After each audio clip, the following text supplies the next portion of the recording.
Hello दोस्तों, स्वागत है आपका कॉमिक्स टाइम्स में। और आज हम सुपर कमांडर ध्रुव की कॉमिक्स महामानव का दूसरा भाग शुरू कर रहे हैं। दूसरा और अंतिम भाग। तो चलिए दोस्तों, यहाँ तक की कहानी हम खत्म कर चुके हैं पिछले भाग में, और यहाँ से शुरू करते हैं। तुम जाओ और जाकर वॉन को तुरंत मेरे पास भेज दो और पूरी दुनिया पर राज करने के लिए तैयार रहो। हा हा हा हा हा। और कुछ ही घंटे बाद उत्तरी ध्रुव पर स्थित एक मृत ज्वालामुखी के मुहाने पे खड़े महामानव को खतरे का आभास हुआ। मेरा मस्तिष्क खतरे के तरंग ग्रहण कर रहा है। पर क्यों? क्या मुझ पर कोई हमला होने वाला है? और तभी क्षितिज पर एक लड़ाकू सुपरसोनिक जेट विमान उभरा। ओह, तो यह पृथ्वीवासी कीड़े मुझे खत्म करना चाहते हैं। अब तो इनको सबक सबक देना ही पड़ेगा। और हमला शुरू हो गया। लेकिन यह घातक हमला महामानव के लिए एक खेल से ज़्यादा कुछ नहीं था।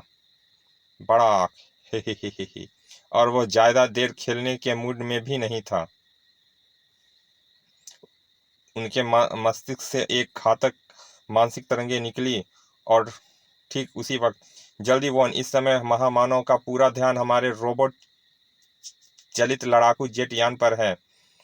कहीं पर एक बटन तेजी से दबा और अंतरिक्ष में पृथ्वी की परिक्रमा कर रही एक सैटेलाइट पर पैनल खुल गया। क्या पैनल खुला? इसमें से एक नीली रोशनी की किरणें तेजी से पृथ्वी की तरफ बढ़ती चली। महा बढ़ती चली महामानव की मस्तिष्क तरंगे और सैटेलाइट से निकलनी नीली ब्रेन वॉश किरणें लगभग एक ही साथ अपने अपने निशानों पर पड़ी। कड़र। और महामानव का दिमाग एक शून्य हो गया। ठीक उसी वक्त एक हेलीकॉप्टर बर्फ की ठंडी सतह पर उतरा। और 2 मिनट बाद जब वो हेलीकॉप्टर दक्षिण की तरफ उड़ा तो महामानव का शरीर उसमें मौजूद था। और दूसरी तरफ, लेकिन हमको कोई भी कारगर योजना बनाने के लिए वक्त चाहिए। अगर हमारी योजना फेल हो गई तो हमको दूसरा मौका नहीं मिलेगा। अगर ऐसा है तो मुझको महामानव से मानसिक संपर्क करके और समय मांगना होगा।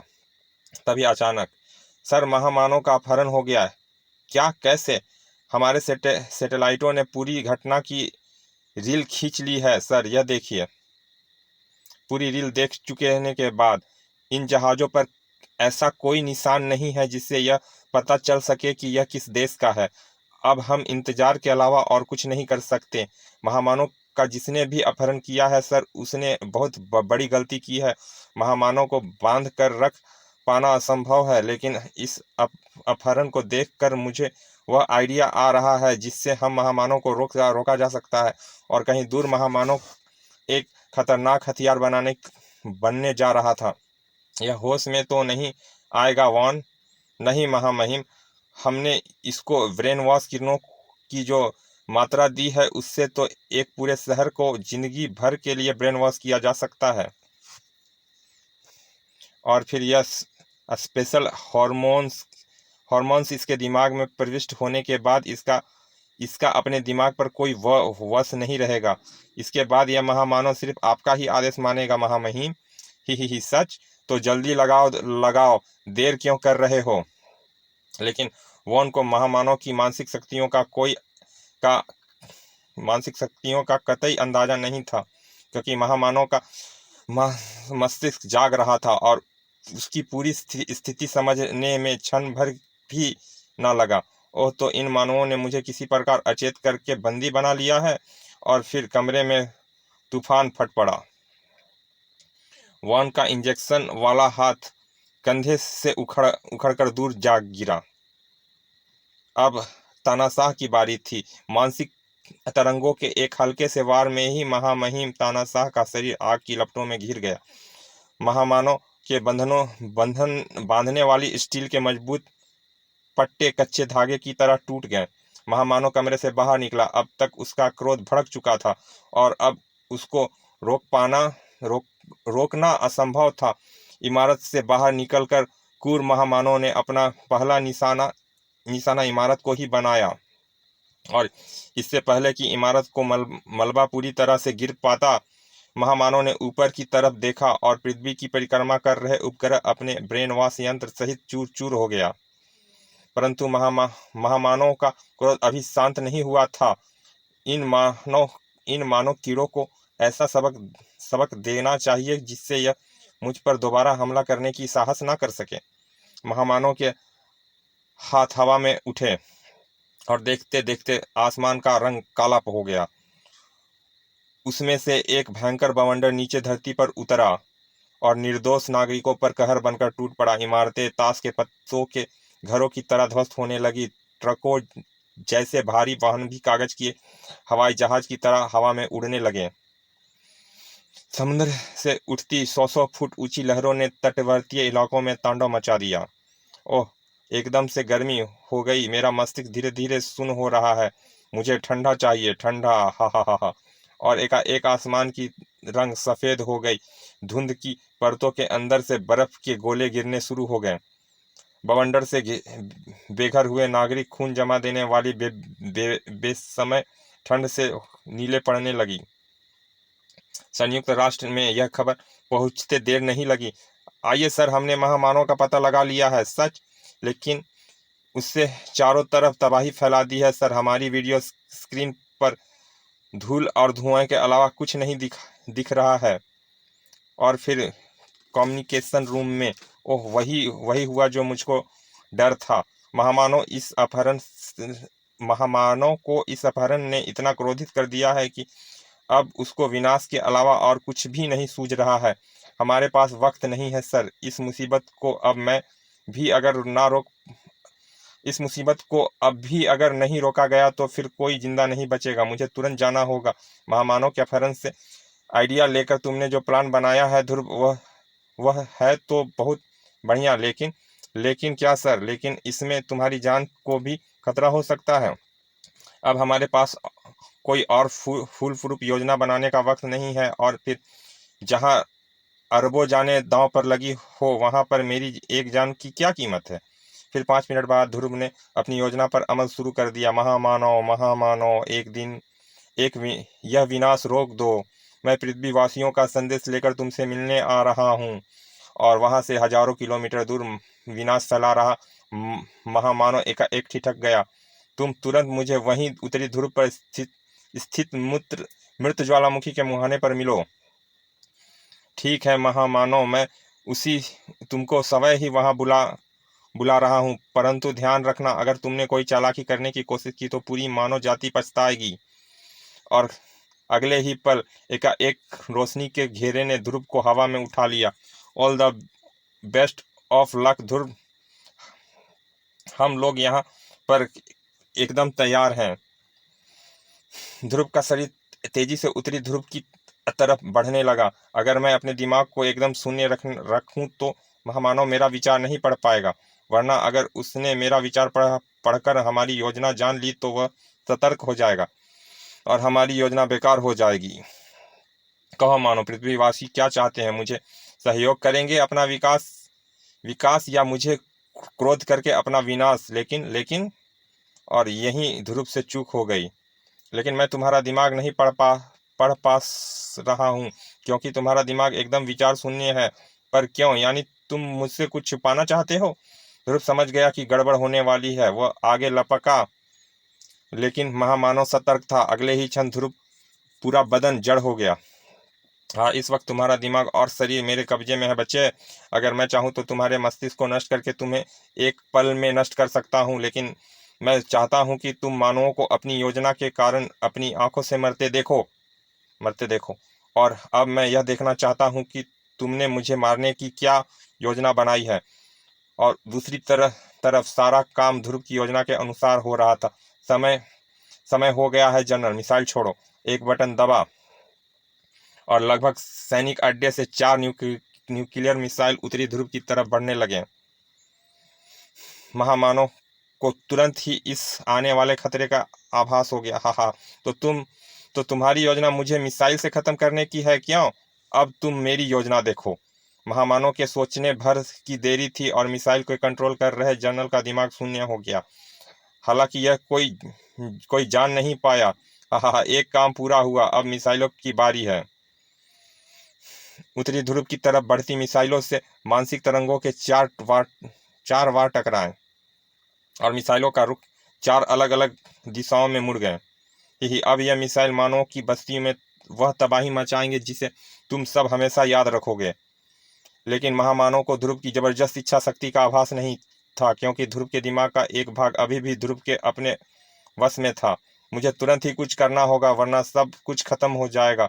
महामानव इस वक्त अपनी मानसिक शक्ति के एक भाग को मिसाइल को मोड़ने के लिए इस्तेमाल कर रहा है और उसकी पकड़ मुझ पर कुछ ढीली है, लेकिन मुझे अपने शरीर को इंच भर भी हिलाने के लिए अपनी पूरी इच्छा शक्ति की आवश्यकता है और मेरा दिमाग मुझे अपनी उंगलियों तक हिलाने नहीं दे रहा है। कहीं दूर एक मिसाइल प्रशांत महासागर में स्थित एक निर्जन द्वीप पर गिरा। बड़ा उस द्वीप का नामो निशान तक मिट गया। बाकी बची 3 घातक मिसाइल भी धरती के अन्य भागों की तरफ बढ़ रही थी। तबाही और मौत सिर्फ कुछ ही मिनटों की दूरी पर थी।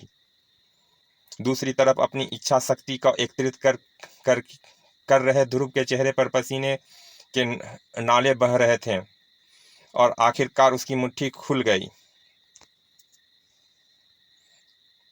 और टेनिस के गेंद जितना बड़ा एक गोला सदियों से सोए ठंडे ज्वालामुखी के अंदर तेजी से गिरने लगा। काला गोला जो वास्तव में एक मिनी परमाणु बम था, और कुछ ही क्षण बाद ज्वालामुखी के अंदर एक जबरदस्त धमाका हुआ। गर्म लावे के दबाव ने दबाने वाली भारी पत्थरों की मोटी परतों को टुकड़े टुकड़े कर दिए और दहकता लावा तेजी से ऊपर बढ़ने लगा। ज्वालामुखी के आसपास का तापमान बढ़ने लगा और महामानव को वातावरण गर्म होता महसूस हुआ, और जैसे जैसे बढ़ती गर्मी बढ़ने लगी, महामानव का दिमाग बेहोशी में डूबने लगा। यह क्या, ज्वालामुखी तो फटने वाला है। मुझे अपनी मानसिक तरंगों द्वारा इसे फूटने से रोकना चाहिए, लेकिन मेरा मिसाइल पर मेरा नियंत्रण नहीं रहेगा। ओह, मैं क्या करूं? ओह, मुझ पर इसकी पकड़ ढीली हो रही है। यही वक्त है, अभी नहीं तो कभी नहीं। ध्रुव ने अपनी इच्छा शक्ति को एक बार फिर इकट्ठा करना शुरू किया और वह मानसिक कैद से आजाद हो गया। अब वक्त बहुत कम था। ध्रुव का हाथ तेजी से घुमा और महामानव के पैर जमीन से उखड़ गए। उसका शरीर एक बार फिर दहकते ज्वालामुखी के गर्म में गिरने लगा। करोड़ों वर्ष पुराना दृश्य दोहराया जा रहा था। महामानव के दिमाग पर छाई बेहोशी और गहरी होने लगी, परंतु इससे पहले कि उसका पूरा मस्तिष्क बेहोशी की गिरफ्त में कैद हो पाता, उसने अपने शरीर को मानसिक सुरक्षा को कवच पहना दिया और उसी क्षण ज्वालामुखी फट गया और जोर का धमाका हुआ। पृथ्वी के गर्भ से हजारों टन पत्थर और राख आकाश को छूने लगे।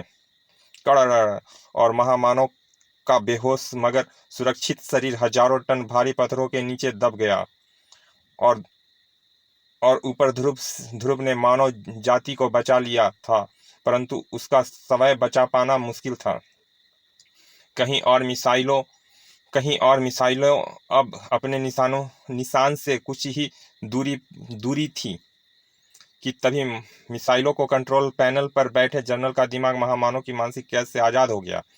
जनरल, यह तुम क्या कर रहे हो? हमारी 3 मिसाइलें लंदन, मॉस्को और दिल्ली की तरफ बढ़ रही है। सॉरी सर, मेरा दिमाग मेरे वश में नहीं था। मैं तुरंत मिसाइलों को अंतरिक्ष की तरफ मोड़ देता हूँ।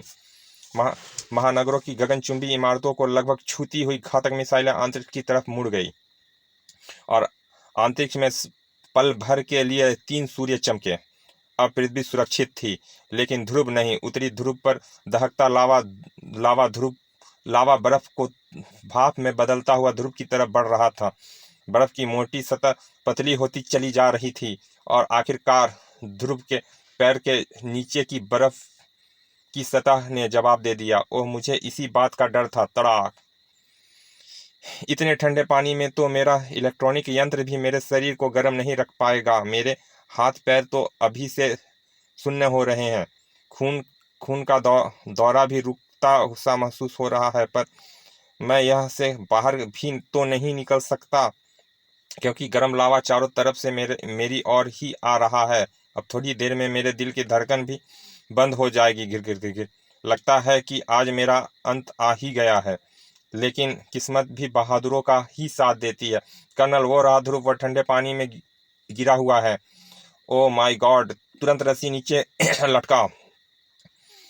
अपनी आधी चेतना में ध्रुव को महसूस हुआ कि 2 हाथ उसके सर्द पानी से बाहर निकाल रहा है।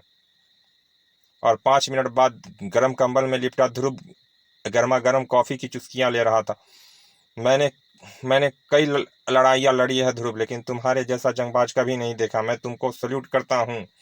आप तो मुझे शर्मिंदा कर रहे हैं सर। मुझे मुझे मुझे पूरा यकीन है कि अगर मेरी जगह आप होते तो आपने भी ऐसा ही किया होता।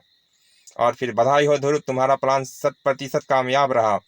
100% तो नहीं सर, क्योंकि मेरा प्लान था कि महामानव का दिमाग मिसाइलों में उलझा रहे और इस बीच मैं अपना काम कर लूँगा।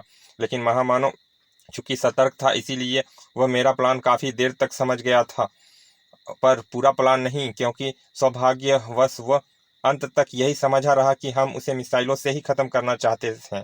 और यही वह मात खा गया। वैसे उस डायनासोर के क्या हाल है? हमें दुख है कि हम उसे बचा नहीं सके, लेकिन उस डायनासोर के लिए अमेरिकी सरकार ने एक नया म्यूजियम बनाने का फैसला किया है, जिसका नाम होगा ध्रुव म्यूजियम। एक ऐसे हीरो के नाम पर जिसने महामानव को खत्म करके पूरी मानव जाति को नष्ट होने से बचाया है। यहाँ यहाँ पर आप शायद गलत गलत कह रहे हैं सर, क्योंकि मुझे पूरा यकीन है कि महामानव अब भी जिंदा है। समाप्त।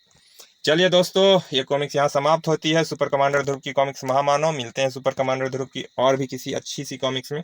लेकिन उससे पहले अगर आपने हमारे चैनल को सब्सक्राइब नहीं किया है तो चैनल सब्सक्राइब कर दें, लाइक करें, और अगर कहीं जरूरत पड़े तो शेयर भी करें। चलिए दोस्तों, मिलते हैं ध्रुव की कोई अच्छी सी बेस्ट कॉमिक्स में दोबारा। चलिए, धन्यवाद।